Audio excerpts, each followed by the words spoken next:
मित्रों नमस्कार। आशा करता हूं कि आप स्वस्थ होंगे,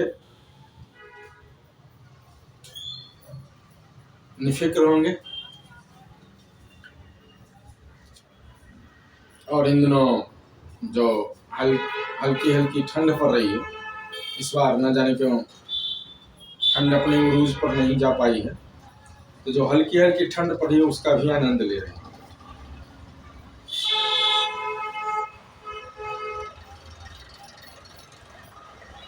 मैं इन दिनों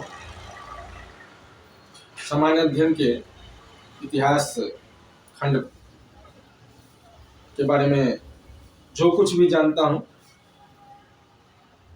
आप लोगों के साथ साझा कर रहा हूं। दरअसल सरस्वती के भंडार की ये विशेषता है कि आप जितना ही उसे खर्च करेंगे उतना ही बढ़ता जाता है। कहा भी गया है, सरस्वती के भंडार की बड़ी अपूर्व बात, ज्यों ज्यों खर्चे त्यों बढ़े, बिन खर्चे घट जात। जैसे लोहे के शस्त्रों को अगर हम घर में रखे रहें तो उसमें जंग लग जाती है, उसी तरह ज्ञान को भी बांटते रहना चाहिए। और इन्हीं बातों से प्रेरित होकर मैंने निष्काम भाव से आप लोगों की सहायता करने की सोची, आप लोगों के साथ अपना ज्ञान बांटने का कार्य प्रारंभ किया है। तो जैसा कि पिछले कई एपिसोडों से आप देख रहे होंगे कि मैं हड़प्पा संस्कृति, हड़प्पा सभ्यता के बारे में बात कर रहा हूँ। अब हमारी जो परिचर्चा है वो अंतिम चरण में पहुंच गई है, समाप्ति की ओर बढ़ रही है। अंत में मैं हड़प्पा स्थलों के बारे में विस्तार से बात करूंगा, अलग अलग स्थलों के बारे में, अलग अलग कहां से क्या मिला है, और फिर हम वैदिक संस्कृति की तरफ प्रयाण कर जाएंगे। जैसा कि मैं पहले भी बता चुका हूं कि हड़प्पा में सर्वप्रथम खुदाई जॉन मार्शल के निर्देश पर 1921 में दयाराम साहनी ने करवाई थी।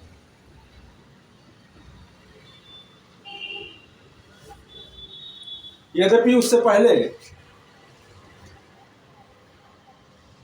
1850-60 के दशक में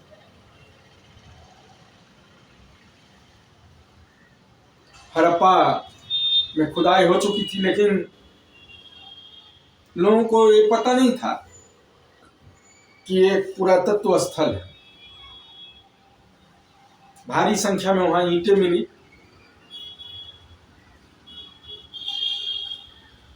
जब मुल्तान से, सिंध के मुल्तान से पंजाब के लाहौर तक के लिए रेलवे लाइन बनाई जा रही थी, तो इस क्रम में हड़प्पा में काफी ज्यादा ईंटें मिली।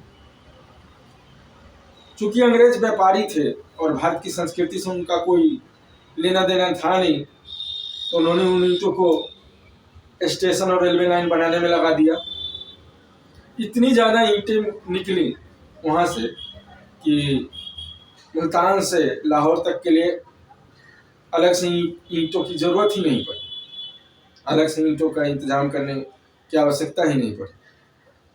लेकिन इस क्रम में काफी ज्यादा नुकसान हुआ हड़प्पा का जो प्राचीन नगर के अवशेष थे उनको भारी नुकसान पहुंचा। वहां के लोगों ने भी लूट मचा दी। उनको लगा कि ईश्वर की देन है, जो मिल रहा है समेट लो।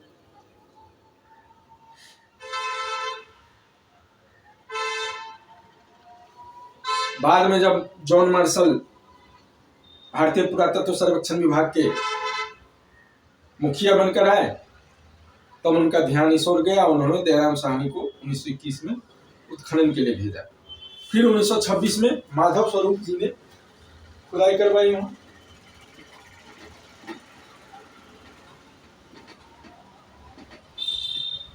और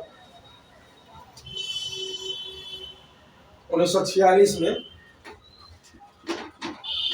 अंग्रेज अधिकारी मार्टिमर व्हीलर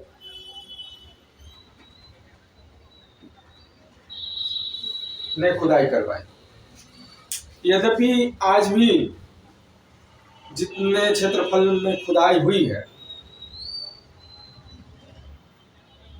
उसे देखते हुए इतिहासकारों का मानना है कि मात्र 25% क्षेत्र में ही खुदाई हुई है। बहुत लंबा इलाका है हड़प्पा का, 5 मील के दायरे में फैला हुआ है खुदाई का जो स्थल है।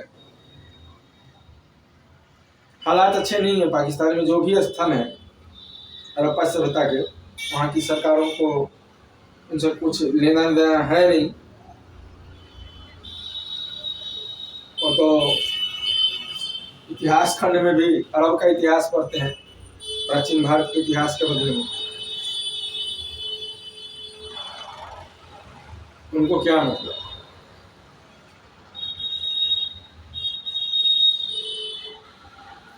हड़प्पा से जो वस्तुएं मिली हैं उनमें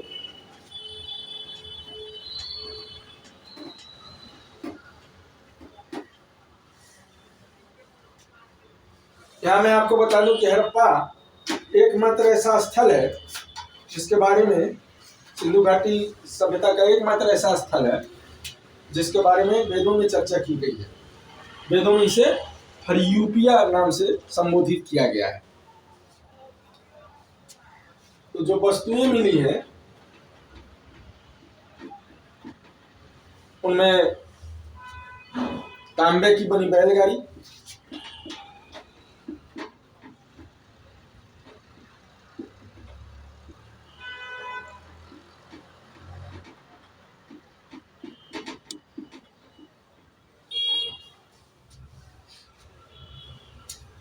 मातृ देवी की मूर्ति,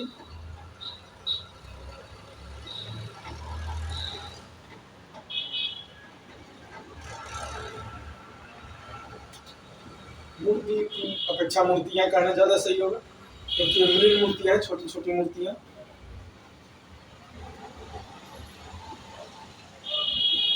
लिंग की मूर्तियां मिली हैं,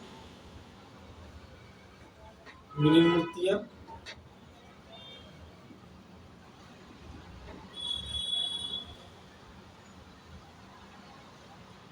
उर्वरता की देवी की मूर्ति मिली है।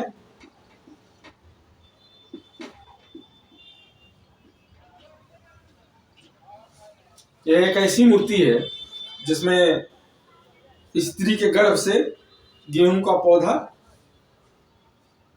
प्रस्फुटित होता हुआ, विकसित होता हुआ दिखाया गया है। गरुड़ जी की मूर्ति मिली है। जो लोग कहते हैं कि हड़प्पा की सभ्यता वैदिक सभ्यता से अलग थी,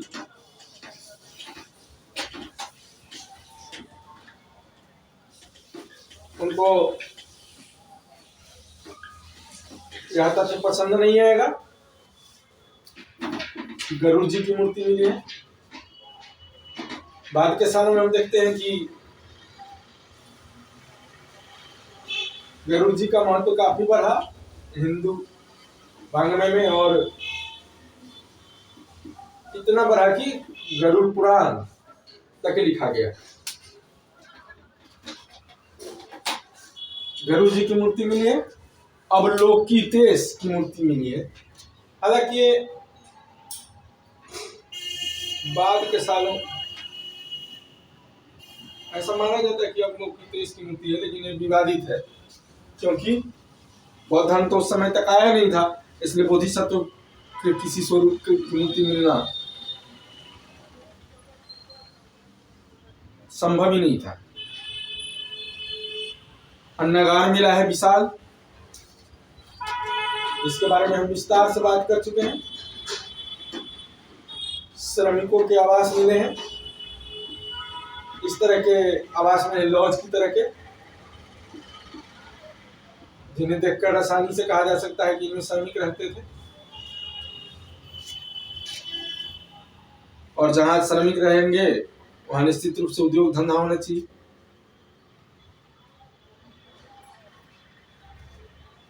मिट्टी के दीपक मिले हैं,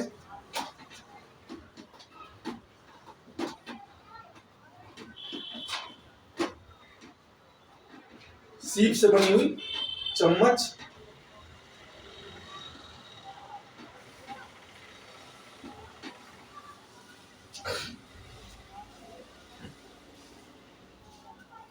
अनाज कूटने की ओखली पत्थर की,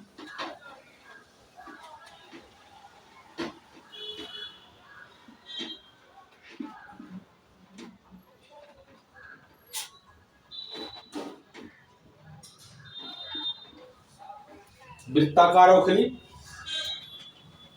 जिस तरह की ओखली आज भी इस्तेमाल होती है। अब तो धीरे धीरे प्रचलन घटता जा रहा है, क्योंकि प्रत्येक काम मशीन से होने लगा है।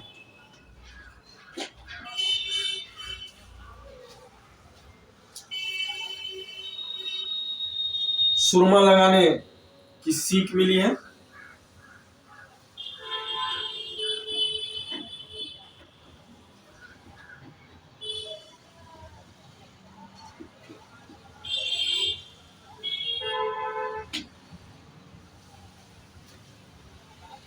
बलुआ पत्थर से बनी हुई मूर्तियां मिली हैं। पत्थर के बारे में आप लोग जानते होंगे कि पत्थर कई प्रकार के होते हैं। चूना पत्थर, बलुआ पत्थर, ग्रेनाइट, संगमरमर। बलुआ पत्थर नरम होता है, इसलिए उसको काटना आसान होता है। ग्रेनाइट और संगमरमर कठोर होता है। संगमरमर तो फिर भी नरम होता है, ग्रेनाइट कठोर होता है।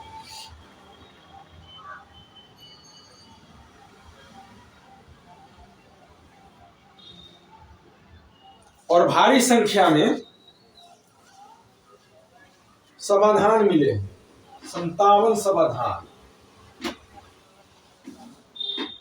इन समाधानों में कांस्य दर्पण मिले हैं बड़ी संख्या में,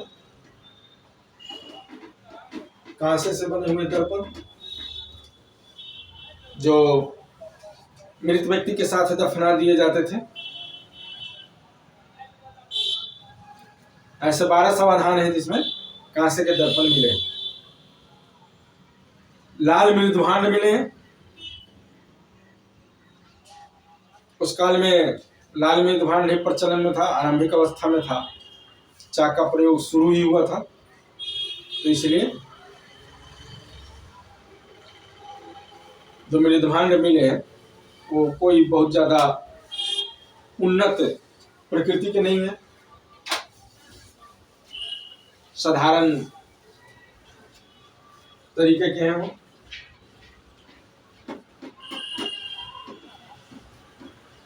खासकर हड़प्पा से जो मिले हैं।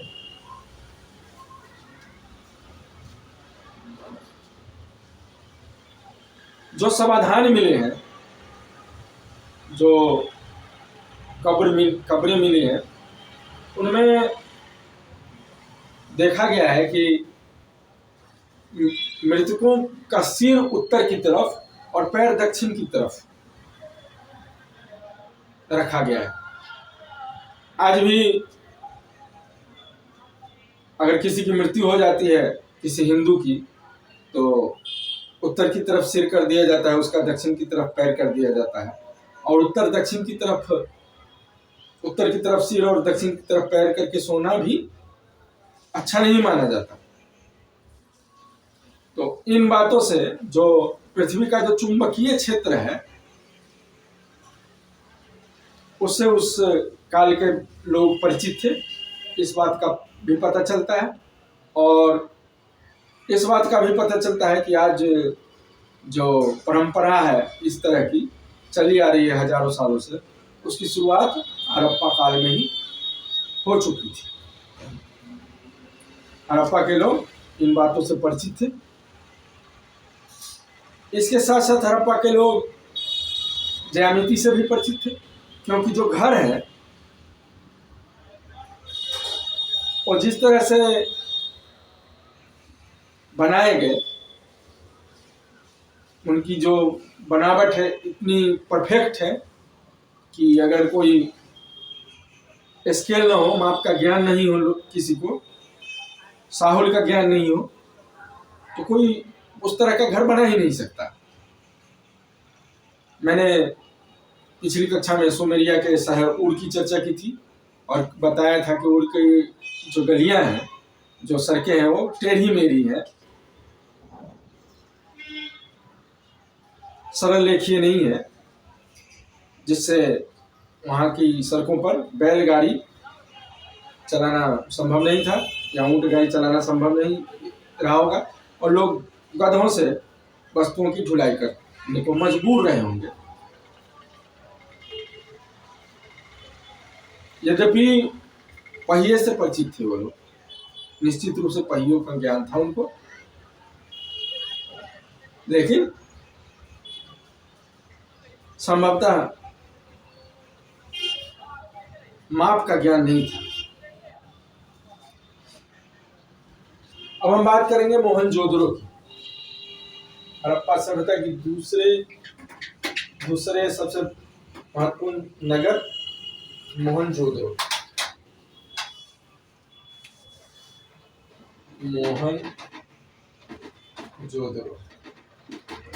हालांकि उसका नाम मोहनजोदड़ो है नहीं, स्थानीय लोग उसे मोहनजोदड़ो के नाम से जानते हैं। इसका मतलब होता है मुर्दों का टीला।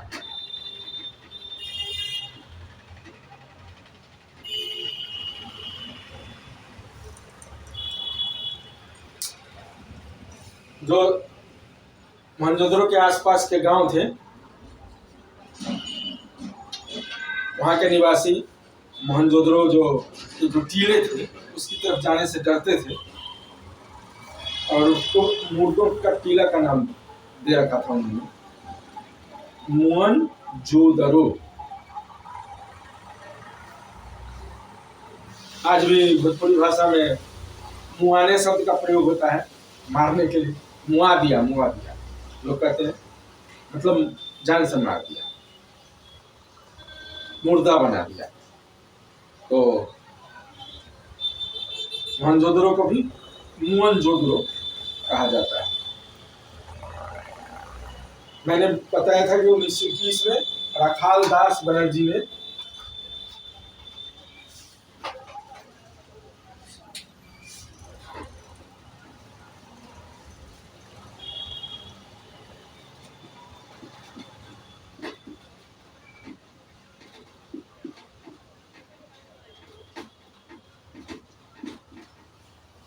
सर्वप्रथम मोहनजोदड़ो में खुदाई करवाई। हालांकि अब तक मात्र 1/3 भाग की खुदाई हो पाई है। एक अच्छी बात यह है कि हड़प्पा की अपेक्षा मोहनजोदड़ो में खुदाई के दौरान बर्बादी कम हुई है, लेकिन भारत के बंटवारे के बाद और पाकिस्तान के निर्माण के बाद से स्थिति दिन पर दिन खराब होती गई है वहां पे।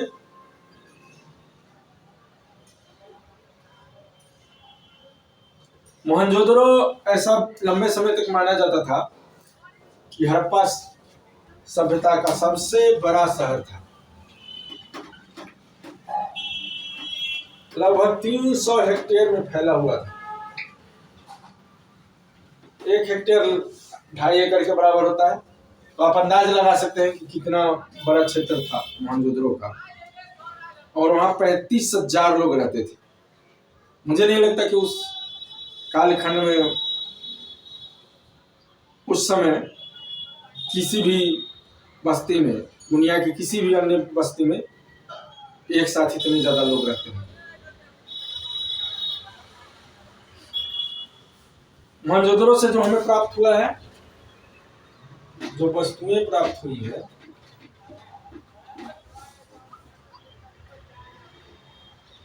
उनमें सूती वस्त्र, सूत से बने हुए वस्त्र, सबसे पुराना सूती वस्त्र का टुकड़ा जो दुनिया भर में आज तक जो उत्खनन में प्राप्त हुआ है वो मोहनजोदड़ो से ही प्राप्त हुआ है। कपड़े को रंगने का कारखाना भी मिला है वहां पे, जिससे पता चलता है कि बड़े पैमाने पर वहां कपड़ों का और वस्त्रों का उत्पादन होता था। अनाजों में गेहूं, सरसों,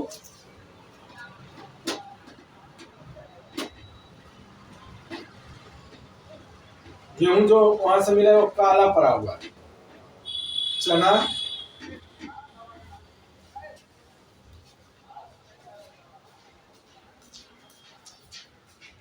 जौ, कपास, इनके बीज मिले हैं।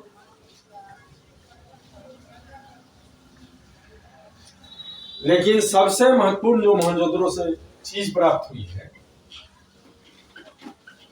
जैसा कि पिछली कक्षा में भी मैंने बताया था, वो है 10 सेंटीमीटर की, 10 सेंटीमीटर ऊंची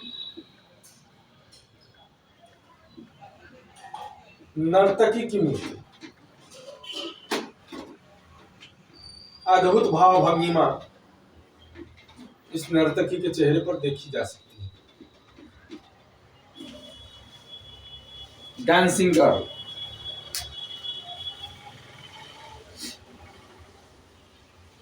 कितने उच्च कोटि के कलाकार रहे होंगे उस काल में भी, जिन्होंने चेहरे के भावों को अंकित किया।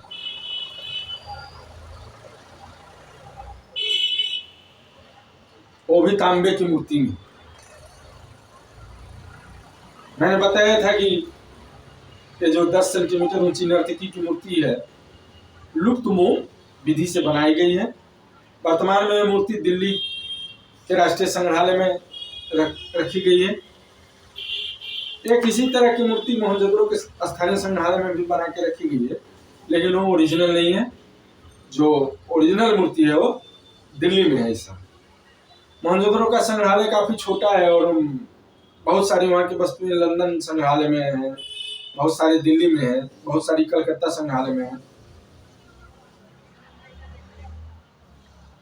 लेकिन प्राप्त जो चीजें हुई है मोहनजोदड़ो से, वो भारी मात्रा में, काफी मात्रा में प्राप्त हुई है। कांसे के बर्तन प्राप्त हुए हैं, तांबे और कांसे के बर्तन, थाली मिली है,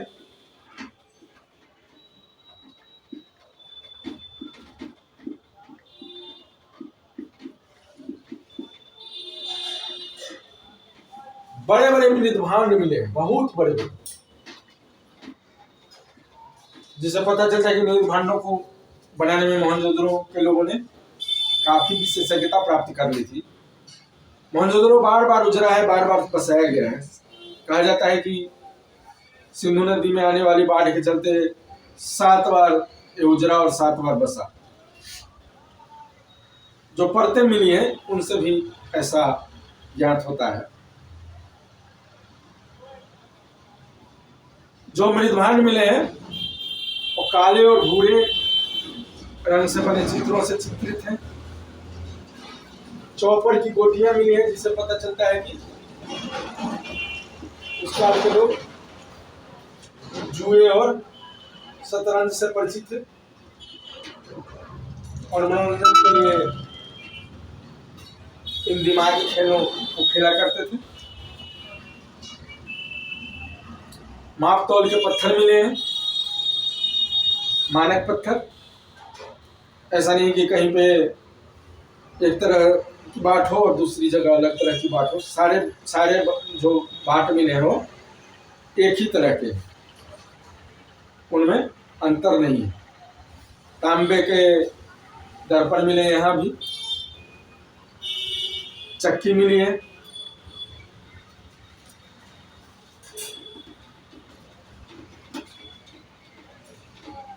लिपस्टिक मिला है। उस जमाने में भी महिलाएं लिपस्टिक लगाया करती थी।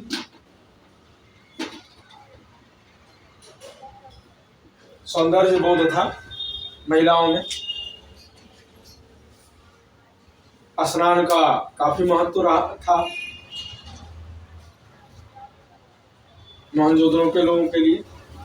बहुत बड़ा स्नानागार मिला है, हम इस पर विस्तार से बात कर चुके हैं।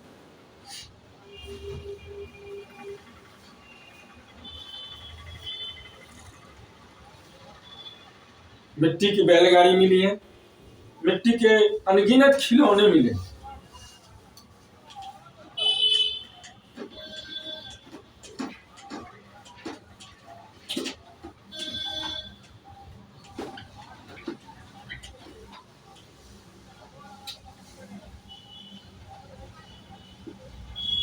मिट्टी की बैलगाड़ी, मृच्छकटिकम, बाद में मृच्छकटिकम नाम से संस्कृत में रचना भी की गई। काफी खूबसूरत नाटक है मृच्छकटिकम, जिसमें पाटलिपुत्र का वर्णन है, प्राचीन पाटलिपुत्र का।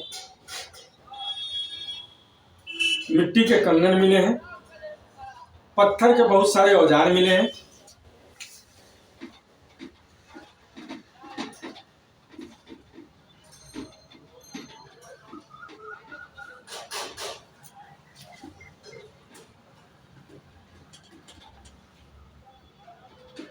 प्रस्तर औजार या उपकरण के लिए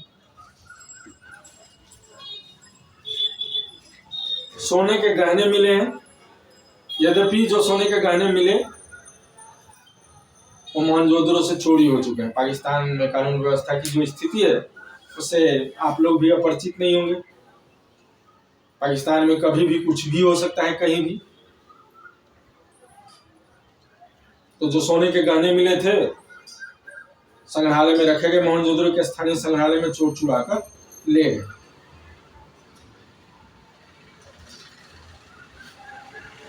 सुइयां मिली है, जो इतिहासकार दावा करते हैं कि भारत के लोग सिले सिलाए वस्त्रों से अपरिचित थी, पूर्णतया अपरिचित थी। अरब के लोगों ने उन्हें सिले सिलाए वस्त्रों, कपड़ा सिलने और सिलकर पहनने की तकनीक अरब के लोगों ने बताई। उनके लिए ये हृदयाघात से कम नहीं है कि मोहनजोदड़ो से सोने की सुइयां मिली है, तांबे और कांसे की सुइयां भी मिली है, और हाथी दांत की सुइयां भी मिली, भारी संख्या। हाल फिलहाल में मोहनजोदड़ो से कुषाण काल के सिक्के मिले हैं, जिससे पता चलता है कि मोहनजोदड़ो तब तक भी बसा हुआ था, पूरी तरह से उजरा नहीं था।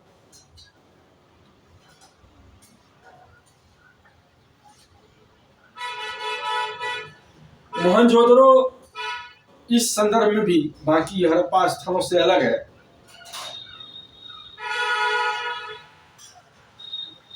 कि यहाँ के निवासियों में सौंदर्य बोध था।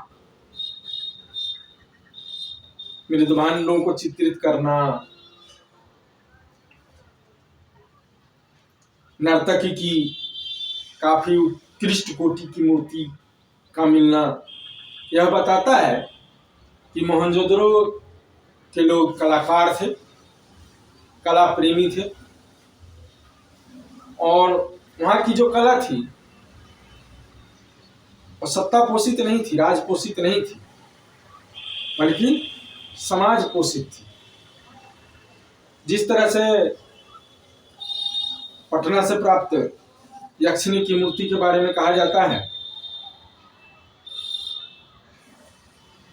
कि वो सामान्य लोगों द्वारा निर्मित मूर्ति थी, ठीक उसी तरह से मोहनजोदड़ो की जो कला थी वो समाज पोषित थी। मोहनजोदड़ो के जो अवशेष मिले हैं उनकी स्थिति अच्छी नहीं है वर्तमान काल में, और धीरे धीरे अगर यही स्थिति बनी रही तो अवशेष विलुप्त हो जाएंगे वहां के। सरकार संरक्षण पर ध्यान नहीं दे रही है।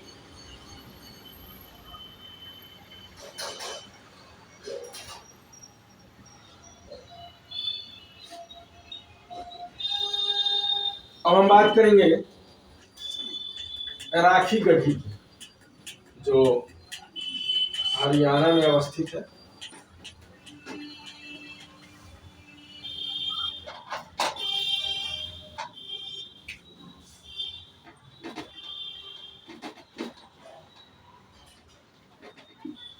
हरियाणा के हिसार जिले में है।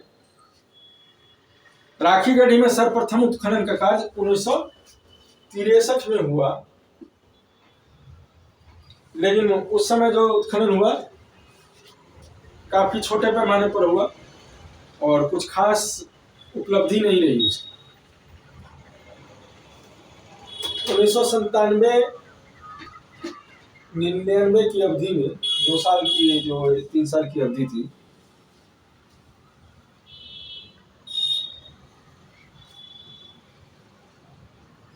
इस अवधि में बड़े पैमाने पर अमरेंद्र नाथ जी ने वहां पे खुदाई करवाई। और कब पता चला कि राखी गढ़ी नगर का जो विस्तार था वो कहीं हड़प्पा और मोहनजोदड़ो से भी ज्यादा बड़ा था। यहाँ जो वस्तुएं मिले उनमें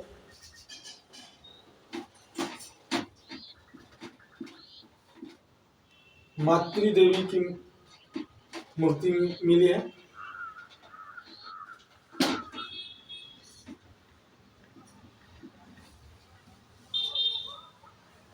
कांसे की बनी हुई मूर्ति मातृ देवी के मुहरे में मिली है। दुर्ग मिला है प्राचीर, विशाल अन्नागार मिला है, स्तंभ युक्त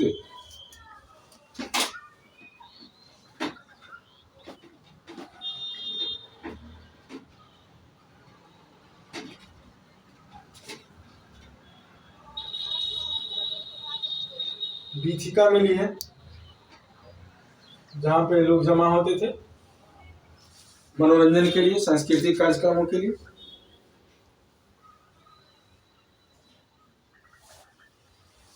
ऊंचे चबूतरे पर बनी हुई वेदिकाएं मिली हैं, जिनसे पता चलता है कि उस काल में भी यज्ञ होता होगा।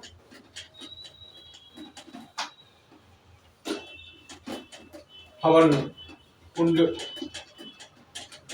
कुंडों का मिलना इस बात का परिचायक है कि उस काल में भी पवित्र अग्नि की पूजा होती होगी, देवताओं को समीधा समर्पित की जाती होगी उनके माध्यम से।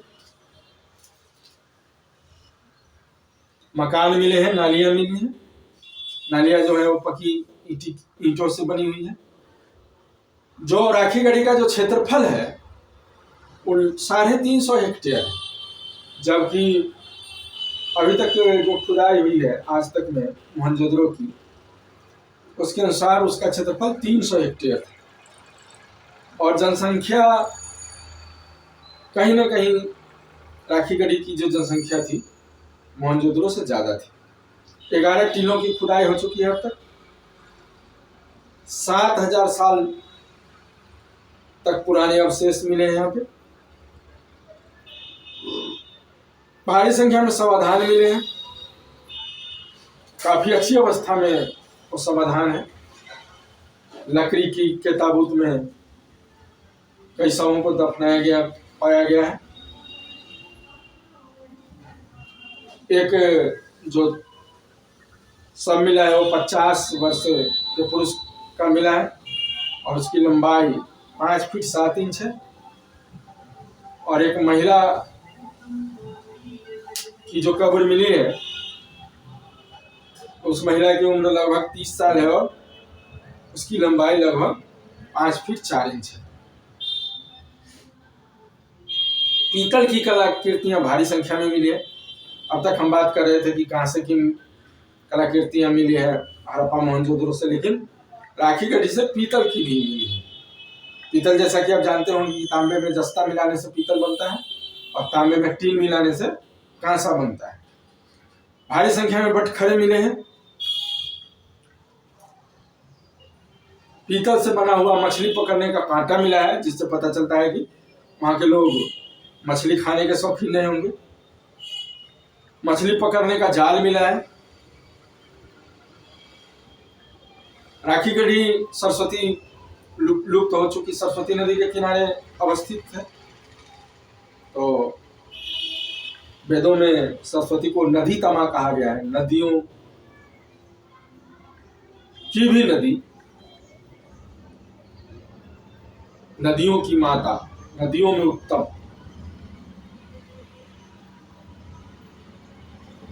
सरस्वती का प्रवाह क्षेत्र काफी बड़ा रहा होगा, तो वहां लोग मछली खाते होंगे, मछली पकड़ के। पीतल के बर्तन पर सबसे जो प्रमुख वस्तु मिली है उसमें एक पीतल का बर्तन है, जिस पर सोने और चांदी का काम किया गया है। सोने की वस्तुएं मिली है भारी संख्या में। टेराकोटा चूड़ियां मिली है, मिट्टी की पकी हुई चूड़ियां। शंख से बने हुए आभूषण भी मिले, प्राप्त हुए हैं। और पकी हुई मिट्टी से बनी हुई गेंद, क्ले बॉल उसे कहा जा सकता है, प्राप्त हुआ है, राखी गढ़ी से प्राप्त हुई है। और बहुमंजिली इमारतें मिली हैं। बहुमंजिली इमारतें तो हड़प्पा और मोहनजोदड़ो से भी प्राप्त हुई है, जिससे समझा जा सकता है कि उस समय के लोगों का रहन सहन कितना ऊंचा था, उनका मानसिक स्तर कितना ऊंचा था। तो आज हमने हड़प्पा, मोहनजोदड़ो और राखी गढ़ी तीन स्थानों के बारे में ज्ञान प्राप्त किया। अगली कक्षा में अन्य प्रमुख स्थलों के बारे में भी बात की जाएगी विस्तार से, और वहां से क्या क्या प्राप्त हुआ है उसके बारे में भी बात की जाएगी, विश्लेषण किया जाएगा। तो आज मैं कक्षा चूंकि लंबी होने लगी है, तो आप लोगों को उबाऊपन से बचाने के लिए अपनी वाणी को विराम देना चाहूंगा। और एक बार फिर से मैं आप लोगों से निवेदन करूंगा कि मेरे चैनल को भारी संख्या में सब्सक्राइब करें। अभी तो सिलसिला ये शुरू हुआ है। इतिहास के बाद भूगोल, अर्थशास्त्र, रीजनिंग, गणित, विज्ञान, मतलब कि सामान्य ज्ञान, सामान्य अध्ययन से संबंधित जो भी विषय हैं, और उसके अलावा भी रीजनिंग और गणित, कुछ मैं अंग्रेजी व्याकरण और हिंदी व्याकरण की भी बात करूंगा, के बारे में आप लोगों को परिचित कराऊंगा मैं। एक बार फिर से मैं निवेदन करता हूं आप लोगों से कि भारी संख्या में सब्सक्राइब करें, जिससे मुझे प्रोत्साहन मिले। और मैंने शुरुआत में ही कहा एक दोहे के माध्यम से कि मेरा इस कक्षा के आयोजन में कोई निहित स्वार्थ नहीं है। मैं ज्ञान बांटना चाहता हूं तो बांट रहा हूं। आज की कक्षा यहीं समाप्त होती है। नमस्कार।